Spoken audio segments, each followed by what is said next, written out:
ಪ್ರಿಯ ವೀಕ್ಷಕರೇ, ಇದು ಕಲ್ಯಾಣ ಕರ್ನಾಟಕ ಕನ್ನಡ ಸುದ್ದಿ ವಾಹಿನಿ. ನಾನು ನಿಮ್ಮ ಐಜಿನ್ ಗೌಡ. ಇಂದು ವಿಜಯನಗರ ಜಿಲ್ಲೆ ಹೂವಿನ ಹಡಗಲಿ ತಾಲೂಕಿನಲ್ಲಿ ಒಂದು ರೀತಿ ಏನೋ ಭಯದ ವಾತಾವರಣ ಆರಂಭವಾಗಿದೆ. ಇದುವರೆಗೂ ಕೂಡ ಡೆಂಗ್ಯೂ ಜ್ವರದ ಬಗ್ಗೆ ಆತಂಕ ಇತ್ತು.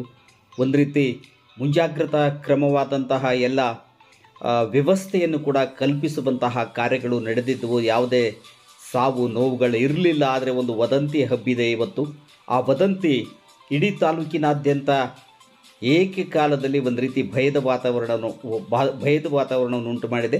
ಹೂವಿನಡಗಲಿ ತಾಲೂಕಿನ ದಾಸನಳ್ಳಿ ಗ್ರಾಮದ ದೇವಪ್ಪ, 45 ವರ್ಷದ ದೇವಪ್ಪ ಎನ್ನುವಂತಹ ವ್ಯಕ್ತಿ ಗ್ರಾಮ ಪಂಚಾಯಿತಿ ಮಾಜಿ ಸದಸ್ಯರು. ಇವರು ದಾವಣಗೆರೆ ಆಸ್ಪತ್ರೆಯಲ್ಲಿ 3 ದಿನಗಳ ಹಿಂದೆ ಚಿಕಿತ್ಸೆಗಾಗಿ ತೆರಳಿದ್ರು. ಚಿಕಿತ್ಸೆ ಪಡೆದಿದ್ದಾರೆ. ಆ ಸಂಶಯಾಸ್ಪದ ಡೆಂಗ್ಯೂ ಎನ್ನುವಂತಹ ಒಂದು ರಿಪೋರ್ಟ್ ಕೂಡ ಬಂದಿದೆ. ಆ ರಿಪೋರ್ಟು ಒಂದು ರೀತಿ ತಲ್ಲಣ ಉಂಟು ಮಾಡಿದೆ.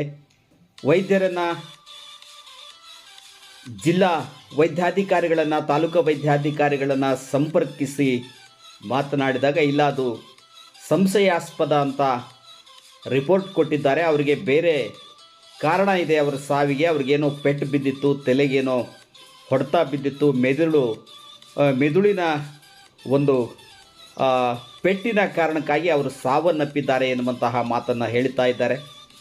ರಿಪೋರ್ಟನ್ನು ನೋಡಿ ಹೇಳಬೇಕಾದಂಥವರು ವೈದ್ಯರು. ಆದರೆ ಇಲ್ಲಿ ಭಯದ ವಾತಾವರಣ ಸೃಷ್ಟಿಯಾಗಿದೆ. ಡೆಂಗ್ಯೂ ಜ್ವರದಿಂದ ಒಬ್ಬ ವ್ಯಕ್ತಿ ಮೃತಪಟ್ಟಿದ್ದಾನೆ ಹೂವಿನಡಗಲಿ ಕ್ಷೇತ್ರದಲ್ಲಿ ಎನ್ನುವಂತಹ ಮಾತೇನು ಬಾಯಿಂದ ಬಾಯಿಗೆ ಹರಡಿ ಒಂದು ರೀತಿ ಭಯಪಡುವಂತಾಗಿದೆ. ಜಿಲ್ಲಾ ವೈದ್ಯಾಧಿಕಾರಿಗಳಾದಂತಹ ಡಾಕ್ಟರ್ ಶಂಕರ್ ನಾಯ್ಕರವರನ್ನು ಸಂಪರ್ಕಿಸಿ ಮಾತನಾಡಿದ್ವಿ.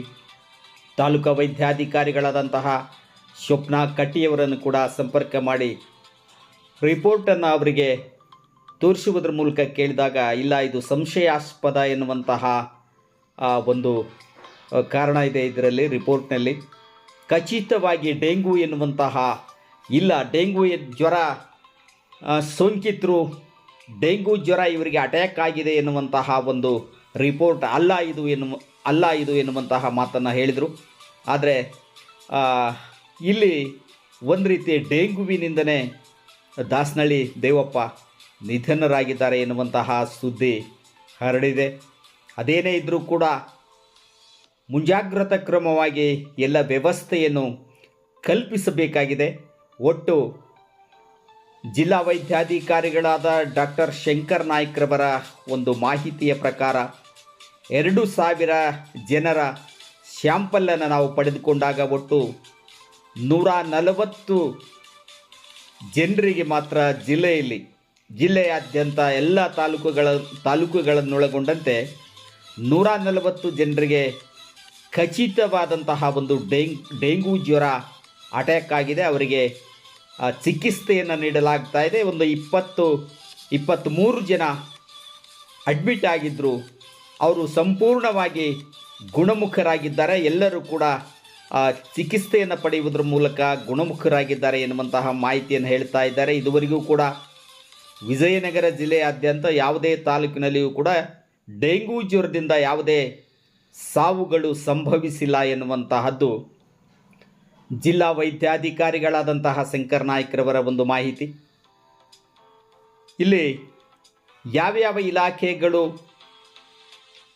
ಕರ್ತವ್ಯವನ್ನು, ಜವಾಬ್ದಾರಿಯನ್ನು ನಿಭಾಯಿಸಬೇಕು, ಡೆಂಗ್ಯೂ ಅಟ್ಯಾಕ್ ಆದಮೇಲೆ ಆ ರಿಪೋರ್ಟನ್ನು ನೋಡಿ ಚಿಕಿತ್ಸೆಯನ್ನು ನೀಡಿ ಹೇಳಬೇಕಾಗಿರುವಂತಹದ್ದು ಆರೋಗ್ಯ ಇಲಾಖೆ.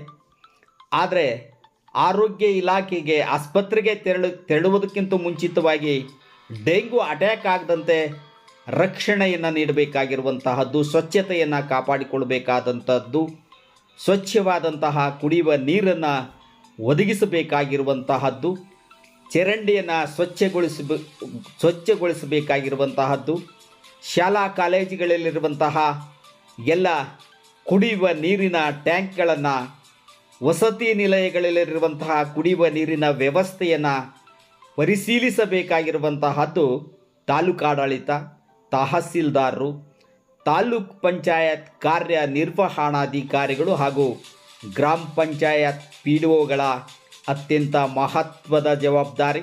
ಒಂದು ರೀತಿಯಲ್ಲಿ ಗ್ರಾಮ ಪಂಚಾಯತ್ಗಳು ತಮ್ಮ ಕರ್ತವ್ಯ ಲೋಪವನ್ನು ಎಸಗುತ್ತವೆ ಎನ್ನುವಂತಹ ಆರೋಪಗಳು ಕೇಳಿ ಬರ್ತವೆ. ಕಾದು ನೋಡೋಣ, ಇದು ಶಂಕಿತನೋ ಅಥವಾ ಖಚಿತನೋ ಎನ್ನುವಂತಹದ್ದನ್ನು ಕಾದು ನೋಡೋಣ.